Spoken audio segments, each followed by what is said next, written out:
नमस्कार दोस्तों, एक बार फिर से आपका स्वागत है। दोस्तों, आपकी कामयाबी आपके घर में सुख शांति लाती है। आपका हमेशा मुस्कुराना, हमेशा खुश रहना और स्वस्थ रहना जीवन की बेहतरीन खुशियां देता है और आपको इस दुनिया का सबसे सुखी इंसान भी बनाता है।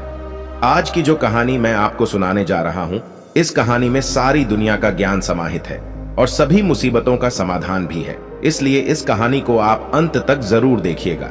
इस कहानी में आपको 4 ऐसे तरीके बताए जाएंगे जिसका सही अर्थ जान गए तो आपका जीवन खुशियों से भर जाएगा। पहले हम आपको बताते हैं कि इन 4 तरीकों को समझने में भूल हो जाती है तो उसका परिणाम क्या होगा। तो चलिए कहानी शुरू करते हैं। बहुत समय पहले की बात है। एक छोटा सा नगर था। उस नगर में एक बहुत ही धनी सेठ रहा करता था। उस धनवान सेठ के पास कहने को सब कुछ था, किसी चीज की कोई कमी नहीं थी। उस धनवान सेठ ने अपने जीवन में बहुत बड़े बड़े मुकाम हासिल किए थे। उसने अपने जीवन में कई सफलताएं प्राप्त की थी। वह जिस नगर में भी व्यापार करने जाता, वहां पर भी उसे सफलता मिलना निश्चित था। वह अपने जीवन में कभी भी हारा नहीं था। उसका व्यापार भी खूब जोरों शोरों से चल रहा था।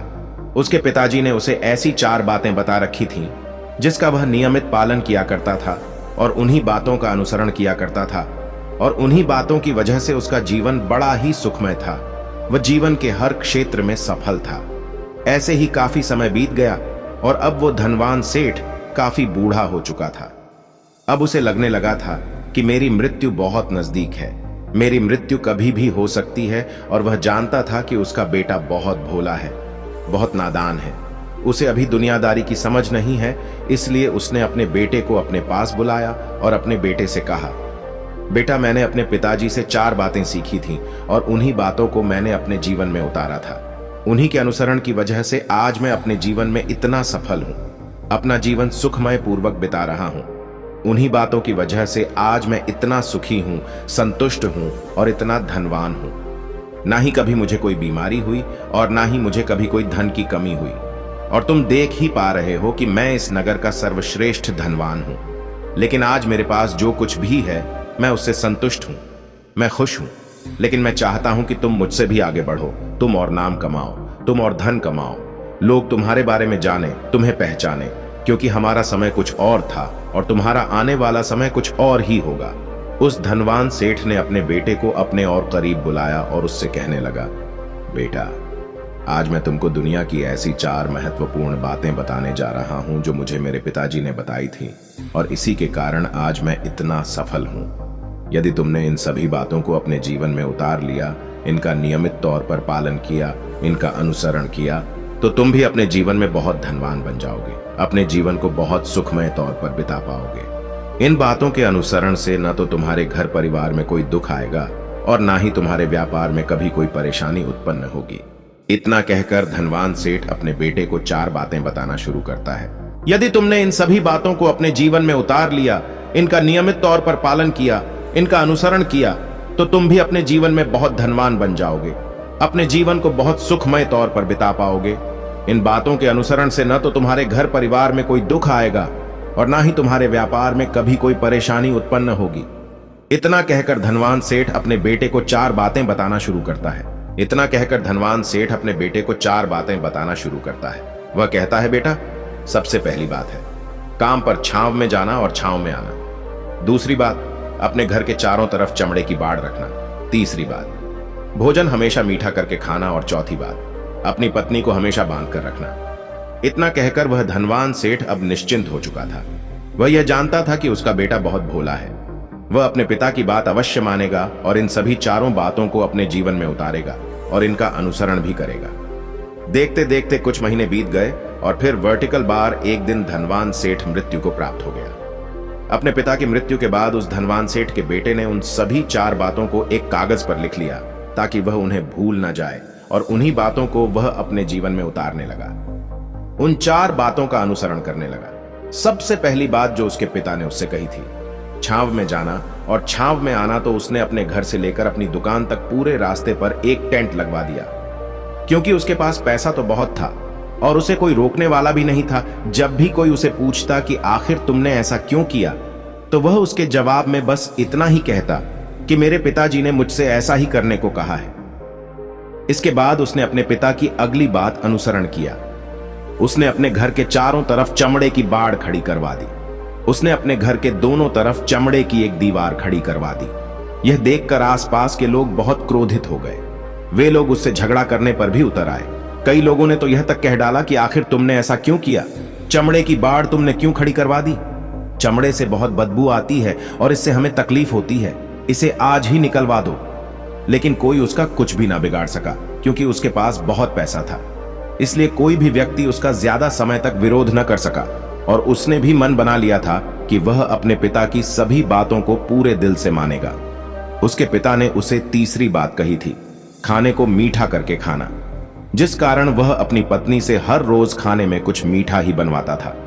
कभी सेवियां, कभी खीर, कभी हलवा तो कभी मिठाइयां, हमेशा यही सब खाता रहता। और उसके पिता ने उसे चौथी बात कही थी, अपनी पत्नी को हमेशा बांध कर रखना, जिस कारण वह हर रोज अपनी पत्नी को रस्सी से बांध कर रखता था। ऐसे ही कई दिन बीत गए और देखते ही देखते अब वह सेठ के बेटे का जीवन धीरे धीरे बर्बाद होने लगा था, क्योंकि उसने अपने पिता की सभी बातों का गलत मतलब निकाला था और वह उसी के अनुसार उनका पालन कर रहा था। देखते देखते उसका उतना बड़ा व्यापार अब ठप होने लगा था। उसके यहाँ पर ग्राहकों की संख्या कम होने लगी थी, क्योंकि जब उसका मन करता तब वह दुकान जाया करता, और जब उसका मन करता तो वह दुकान से वापस घर लौट आता। उसका अपने पिताजी के इस कारोबार में मन नहीं लगता था। इस कारण उसके सारे ग्राहक अब उससे नाराज होने लगे थे। उसके सारे ग्राहक अब एक एक करके उस दुकान को छोड़ते चले जा रहे थे। इसी कारण उसका पूरा व्यापार अब ठप हो चुका था। जिस व्यापार को खड़ा करने में उसके पिताजी ने खून पसीना एक कर दिया था, उस व्यापार को उसने कुछ ही महीनों में पूरी तरह से बर्बाद कर दिया था। अब उसका धंधा बहुत कम हो चुका था, जिस कारण वह बहुत परेशान रहता था, बहुत चिंतित रहता था। और तो और उसने अपने घर के चारों तरफ चमड़े की दीवार खड़ी करवाई थी। उस कारण आसपास पर बहुत गंदी बदबू फैल चुकी थी। इसलिए जो भी उसके आसपास रहते थे, उन सभी ने वह घर छोड़कर कहीं और पर अपना बसेरा बसा लिया। चमड़े की बदबू के कारण अब उसके घर में भी कोई नहीं आता था। यहां तक कि उसके मित्र और उसके रिश्तेदार भी उस घर में आने से कतराते थे। लेकिन अब भी उसे समझ नहीं आ रहा था कि आखिर ये सब हो क्यों रहा है। वो बहुत परेशान रहने लगा था और वह हमेशा मीठा भोजन किया करता था, जिस कारण उसका वजन बहुत ज्यादा बढ़ चुका था। और इस मोटापे के कारण उसके शरीर में न जाने कितनी सारी बीमारियों ने अपना घर बना लिया था। आए दिन उसके घर पर वेद आने लगे थे। इन्हीं कारणों से अब उसका पैसा भी इन चीजों में बर्बाद होने लगा था। और अपने पिता की चौथी बात उसने मानी थी, वह थी अपनी पत्नी को बांध कर रखता, जिसकी वजह से उसकी पत्नी उससे नाराज हो गई और वह घर छोड़कर अपने मायके लौट गई। उसने अपनी पत्नी को मनाने की कोशिश की, तरह तरह के उपाय किए, लेकिन उसकी पत्नी नहीं मानी। और वैसे भी कोई भी स्त्री ऐसे मर्द के साथ क्यों रहना चाहेगी जो उसे बेवजह ही बेबात पर बांध कर रखता हो। देखते देखते अब वह सेठ के बेटे का पूरा जीवन बर्बाद हो चुका था। न तो अब उसके पास व्यापार बचा था, न ही धन, न ही उसकी पत्नी, और न ही वह रिश्तेदार जो पैसों के लिए उसके आसपास घूमा करते थे। और तो और अब उसका स्वास्थ्य भी ठीक नहीं रहता था, जिस कारण वह बहुत चिंतित रहने लगा था, बहुत परेशान रहने लगा था। उसे यह सब समझ ही नहीं आ रहा था क्या हो रहा है और क्यों हो रहा है। इन सभी बातों को लेकर तो बहुत परेशान रहता और वह मन ही मन अपने पिताजी को कोसा करता। वह कहता, पिताजी आपने तो मेरा पूरा जीवन बर्बाद कर दिया। आपकी उन 4 बातों के कारण आज मुझसे मेरा सब कुछ छिन चुका है। न तो मेरे पास व्यापार रहा, न ही धन दौलत, न ही वह रिश्तेदार, न ही मेरी पत्नी, और यहां तक कि मेरे स्वास्थ्य ने भी मेरा साथ छोड़ दिया है। आप ही के कारण आज मेरा पूरा जीवन बर्बाद हो चुका है। यदि मैंने आपकी वह 4 बातें न मानी होती, यदि मैंने उन्हें अपने जीवन में न उतारा होता, तो आज मैं एक सुखमय जीवन जी रहा होता। आपकी इन 4 बातों पर चलकर मुझे क्या मिला? मैंने एक आज्ञाकारी बेटे की तरह आपकी सारी बातें भली भांति मानी, उन पर यकीन किया, उनका अनुसरण किया। लेकिन मैं ही मूर्ख था, मैंने आपकी उन बातों पर आंख बंद करके यकीन कर लिया। इतना कहकर वह फूट फूट फूट कर रोने लगा। तभी उसे एक दिन पता चला कि उसके पास के नगर में एक साधु आए हुए हैं और वह साधु सभी की समस्याओं का हल बताते हैं। चाहे कैसी भी समस्या हो, वह उसका निवारण अवश्य करते हैं। यह सुनकर उसने सोचा कि चलो एक बार मिलकर देखता हूं, हो सकता है कि मेरी भी समस्या का समाधान मुझे मिल जाए। इस आशा के साथ वह उन साधु के पास पहुंचा। वहां पहुंचकर सीधा उनके चरणों में जा गिरा और जोर जोर से रोने लगा। वह कहने लगा, हे गुरुवर, अब आप ही मुझे बचा सकते हैं। मेरे पिताजी ने तो मेरा पूरा जीवन बर्बाद करके रख दिया। आज मेरी जो भी स्थिति है वह सब मेरे पिताजी के कारण ही है। मेरे पिताजी ने मुझे जैसा कहा मैंने वैसा ही किया। हमेशा एक अच्छे बेटे की तरह उनकी सारी बातें मानी, अपने सारे फर्ज निभाए। और देखिए मेरे पिताजी ने मेरे साथ क्या किया। मरते मरते भी वह मुझे गलत बात सिखा गए और उसका खामियाजा मुझे आज भुगतना पड़ रहा है, क्योंकि मैंने उनकी सभी बातों को अपने जीवन में उतारा, उनका अनुसरण किया। और देखिए आज मेरे साथ क्या हो गया। मेरा तो पूरा जीवन ही बर्बाद हो गया। मैं अब तक यह नहीं समझ पाया कि मेरे पिताजी ने मेरे साथ ऐसा क्यों किया। क्या मैंने उनके साथ कुछ गलत किया था? इतना कहकर वह उन साधु के सामने और भी जोर जोर से रोने लगा। तभी वह साधु महाराज उस सेठ के बेटे से कहते हैं, बेटा चुप हो जाओ, पहले मुझे अपनी सारी बात तो बताओ। आखिर तुम्हारे साथ क्या हुआ है? तुम इस तरह से क्यों रो रहे हो? तुम्हारी इस परेशानी का क्या कारण है? उन साधु के इतना कहने पर उस सेठ के बेटे ने पर्ची उन साधु के हाथ में रख दी जो उसने अपने पिता की मृत्यु के बाद लिख रखी थी, जिसमें उसने अपने पिता की चारों बातें लिखी थी। उन साधु ने पर्ची ली और उसे पढ़ने लगे, और उन्होंने जैसे ही वह पढ़ा वह जोर जोर से हंसने लगे। और वह उस सेठ के बेटे से कहते हैं, तुम कितने बड़े मूर्ख हो। तुम्हारे पिता ने तो तुम्हें दुनिया का सारा ज्ञान दे दिया, लेकिन तुम उसे समझ नहीं पाए, तुम उसका सही तरह से पालन नहीं कर पाए, और कहते हो कि तुम्हारे पिता ने तुम्हें गलत राह दिखाई है। तुम्हारे पिताजी तो तुम्हारी परीक्षा ले रहे थे कि तुम उनकी बातों को समझ पाते हो या नहीं, तुम उनकी बातों का सही मतलब निकाल पाते हो या नहीं। यदि वह चाहते तो इसका मतलब तुम्हें अच्छी तरह से बता सकते थे, लेकिन वह चाहते थे कि तुम इन बातों का मतलब खुद से जानो, खुद से समझो कि इन बातों का क्या अर्थ है। लेकिन अब तो ऐसा प्रतीत होता है कि मानो तुम्हारी बुद्धि बिल्कुल भ्रष्ट हो चुकी है। तुमसे बड़ा मूर्ख मैंने आज तक नहीं देखा। जिसके पास दुनिया का इतना बड़ा ज्ञान हो वह भला इतनी बड़ी मूर्खता कैसे कर सकता है? तुम्हारे पास कोई ज्ञान नहीं है, तुमने कोई भी ज्ञान अर्जित ही नहीं किया। अगर तुम इन बातों का सही मतलब समझ चुके होते तो तुम भी अपने जीवन में अपने पिता की तरह ही सफल होते, खुश होते, और तुम्हारा जीवन सुखमय तरह से बीत रहा होता। लेकिन तुम इतने बड़े मूर्ख हो कि तुमने अपने पिता की बातों का गलत मतलब निकाल लिया। उन बातों के मतलब के बारे में तुमने सोचा तक नहीं। उन्होंने जैसा कहा तुमने वैसा करना शुरू कर दिया। यदि तुम्हें उन बातों का अर्थ नहीं पता चल रहा था तो तुम किसी ज्ञानी से मिल सकते थे, तुम उससे उस बात का मतलब निकाल लेते। लेकिन जैसा तुमने अपने पिता की इन बातों का मतलब समझा है, इसका मतलब वैसा नहीं है। इस पर वह धनवान सेठ का बेटा कहता है, हे गुरुवर, आप क्या कहना चाहते हैं? क्या मैं अपने पिता की बातों को सही नहीं समझ रहा? और वैसे भी इसमें समझने लायक है क्या? उन्होंने तो सब कुछ साफ साफ ही बताया था और मैंने उन्हें अपने जीवन में उसी तरह से उतार लिया। तो फिर मैंने गलत क्या किया है? फिर गुरु उन सेठ के बेटे से कहते हैं, बेटा ये जो बातें लिखी गई हैं, इन बातों के पीछे एक गहरा अर्थ है जिसे तुम समझ नहीं पाए। इसी कारणवश तुमने यह मूर्खता कर दी और इसी कारणवश तुमने अपना पूरा जीवन बर्बाद कर लिया। लेकिन अब भी कुछ नहीं बिगड़ा, अब भी तुम्हारे पास बहुत समय है। यदि तुम चाहो तो अब से मेहनत करके भी तुम अपने जीवन में एक बार फिर से वह खुशहाली व समृद्धि सब कुछ हासिल कर सकते हो। इस पर वह सेठ का बेटा कहता है, ठीक है, कृपया करके मुझे उन चारों बातों का मतलब समझाइए। आखिर उन चार बातों का क्या अर्थ है? इस पर साधु सेठ के बेटे को कहते हैं, तुम्हारे पिताजी ने तुमसे कहा था काम पर छांव में जाना और छांव में आना। इसका मतलब यह है सूर्य निकलने से पहले ही तुम दुकान पर पहुंच जाना और सूर्यास्त होने के बाद ही तुम वापस घर आना, जिससे तुम्हें दुकान पर अधिक से अधिक समय मिल पाएगा। तुम उस काम को अच्छी तरह समझ पाओगे, उस काम को अच्छी तरह से कर पाओगे, उस काम को बढ़ाने में तुम अपना दिमाग लगा पाओगे और तुम अपने काम में तरक्की कर पाओगे। लेकिन तुमने तो इसका गलत ही मतलब निकाल लिया। तुमने तो अपने घर से लेकर दुकान तक एक ऐसा टेंट लगवा दिया जिससे तुम छांव में आ सको और छांव में जा सको। अब तुम ही बताओ, क्या तुमने अपने पिताजी की इन बातों का सही मतलब समझा था? यह सुनकर वह सेठ का बेटा जोर जोर से रोने लगा और कहने लगा, हे गुरुवर, मेरी ही गलती थी। मैंने अपने पिता की इन बातों का गलत मतलब निकाला और इसी कारणवश आज मैं पूरी तरह से बर्बाद हो चुका हूं। मैं ही सबसे बड़ा मूर्ख था। मेरे पिताजी ने तो मुझे इतना महत्वपूर्ण ज्ञान दिया था, लेकिन मैं उस हीरे को पत्थर समझ बैठा। आगे वह सेठ का बेटा उन गुरुवर से कहता है कि गुरुवर, दूसरी बात का अर्थ क्या है? आगे गुरुवर दूसरी बात का अर्थ समझाते हुए कहते हैं, चमड़े की बाड़ करवाना। इसका अर्थ यह है कि तुम अपने घर में कुत्ता या बिल्ली पालना। जब तुम अपने घर में कुत्ता बिल्ली पाल लोगे तो यह तुम्हारे घर की चारों ओर से रक्षा करेगा। जिससे तुम्हारी धन दौलत पूरी तरह से सुरक्षित रहेगी और तुम बेफिक्र होकर दुकान पर मन लगा सकोगे, बेफिक्र होकर दुकान के कामों को समझ सकोगे और तरक्की कर पाओगे। और तो और तुम्हारे मन में कभी यह भी डर नहीं होगा कि कहीं कोई चोर आकर मेरी संपत्ति न चुरा ले।